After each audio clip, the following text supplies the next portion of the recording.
A lot of people ask what my main way to make money is, and right now all I do in Skyblock is record, collect minions, and play dungeons. This means all of my active money comes from dungeons and minions. So today I'll go over how it's possible to make a ridiculous amount of money from dungeons for every player. Some of these tricks will apply to all floors, some will only work on later floors, but everyone should be able to make a considerable amount of money. If you like what you see, scroll down and subscribe. I'm less than 9,000 away from YouTube rank, and only about half of my viewers are subscribed.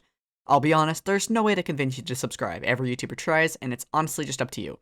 But I upload Skyblock videos every single day, which is more than other Skyblock YouTubers. So if you want the most up-to-date and accurate guides and update information, please subscribe. It honestly means the world to me. Now, let's break out our calculators and get to work.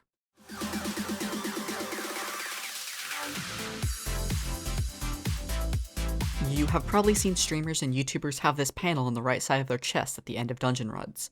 This is a feature called Dungeon Utilities, which is a built-in feature to the Chat Triggers mod. In order to get this, you'll need to be using Forge, then just download the Chat Triggers mod, and search Dungeon Utilities. It's pretty easy to set up. This feature is important because it allows you to quickly see what chests will make the most profit based on the numbers it gives you from loot. Keep in mind, better chests also give more Wither Essence. And well, we'll get into why Essence is so important later on, but don't be afraid to lose just a couple coins in order to get more expensive chests. Higher floors will more often give profitable chests, since less players are playing them. So it's strongly recommended to play later floors like 5 and 6 if you're looking for maximum profit. But you'll see it's very easy to make 10 to 20,000 coins every run. While this doesn't seem like a lot, it adds up. You'll soon find yourself with a few million coins to spare. But this is just one part of the profit. Let's get into some others. Now, I mentioned that Essence was a key part to making profit, and I'll kind of explain why right now. So if you take a look at the tab list, you'll be able to see in the third column all of my Essence. And the most important ones are Wither and Ice. These are the most expensive Essence to buy. And what I mean by buy is, if you'll see people asking in chat occasionally, if people could star their dungeon items using Wither Essence, Undead Essence, or Ice Essence, and they'll offer to pay you coins. Now, there's a spreadsheet with a list of all of the prices for the different Essence, and I'm not too sure what they are, but I do know that Wither Essence goes for about 4,000 coins each Essence. Meaning if someone wanted to buy 100 Wither Essence off of you, you could charge them 400,000 coins. And while every single time you complete usually like a floor 6 dungeon run, you'll find yourself getting around 25 Essence each run. Well, if you multiply this by 4,000 Essence, or 4,000 coins each, that means just off of Essence alone you'll be making 100,000 coins every single run. And the standard floor 6 run takes about 10 minutes if you do it fast. Yeah, this means you'll make 100,000 coins every 10 minutes, 600,000 coins every hour just off of the Wither Essence. Let alone the other stuff that we'll go into next. That's right, dungeons, it's kinda ridiculous. Now, this next one is pretty important, especially if you play the Berserker or Mage class, and this is because you can add a Scavenger to your sword, which obviously, I mean, everyone probably has Scavenger on their sword by now, but some different dungeon items actually have Scavenger 5, like the Dreadlord sword, but that will actually end up giving you slightly more coins, because there are a ton of monsters in dungeons, and by a ton, I mean thousands. And you probably noticed that you're just whipping through with your Spirit Scepter or whatever, blowing up 20s of enemies every single time you enter a room, and all of those enemies will actually give you coins based on your Scavenger level, which means you'll be making a lot of coins just from slaying the enemies in dungeons. And since there are a lot of enemies you'll be slaying, especially if you're the Mage and Berserker class, you'll be making a fair amount of coins just off of Scavengers, so make sure it's definitely worth to add Scavenger 4 to your sword. Scavenger 5 is like 15 mil, I wouldn't worry about it unless your sword already comes pre-enchanted with Scavenger 5, which is always handy. Now, it's no secret that the key to making lots of coins in dungeons is to play more dungeons. And going through rooms as fast as possible is key to getting more loot. And with that, the most profit. I've made a video explaining some tips and tricks to go through dungeons faster, so I won't explain it here. But it's no secret the key to success is assembling a team that can find secrets fast and not die during key moments of the floor. Key moments include fighting mini-bosses and solving secret rooms, both which have their own method of getting profit, which I'll explain now.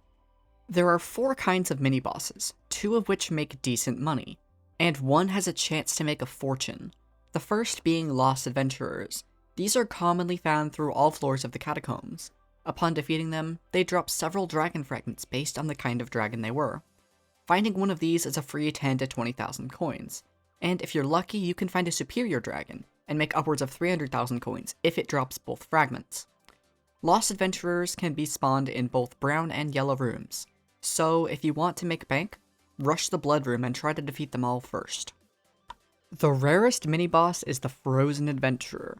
They pretty much look like a player wearing full Frozen Blaze armor and are ridiculously rare. You'll be lucky to see one every 3 runs when you're playing a higher floor. They only spawn after floor 3, so floor 4, 5, and 6. Frozen adventurers most often drop ice, and that's it. But there is an extremely rare chance for them to drop a weapon called the Ice Spray Wand. If you're lucky enough for it to drop an Ice Spray Wand, you just made 40 million coins.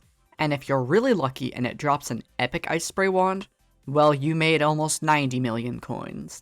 The price has been dropping recently, but nonetheless, it's still insane profit.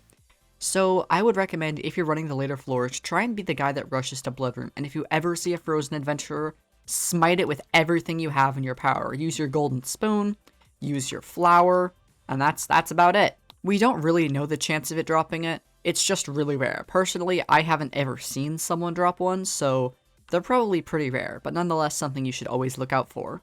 Unfortunately, I don't have footage of this, but when finding secrets, there's a small chance to find an item called the Treasure Talisman. It's basically a gold talisman with a little face, and it's worth around 750,000 coins. These aren't particularly rare. I've gotten around 4 myself, and they are found any place a secret spawns. It's good to learn the location of these secrets to try and find these talismans, since they're worth a good amount.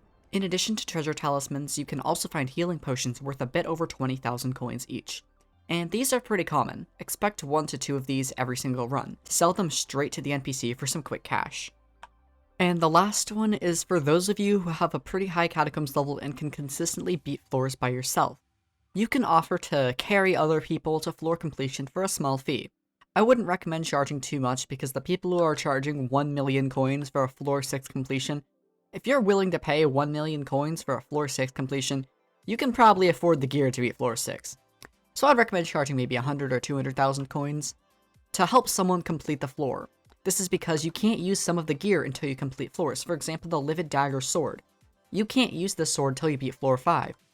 But if you're not strong enough to beat floor 5, you may need help by someone who's good enough. And obviously when you're carrying someone, your score won't be that good because they're probably going to die several times.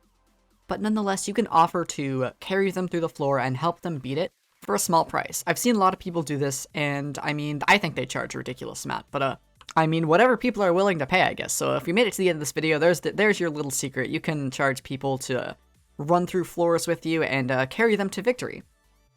That's all I have for you today. Since you made it to the end, you must have been entertained, so make sure you are subscribed. I post useful guides every day, and there really is no downside to subscribing. Just think about it. I'm nearly at YouTube rank, and with your support, I'll be there sooner than ever. Thanks for watching, and take care.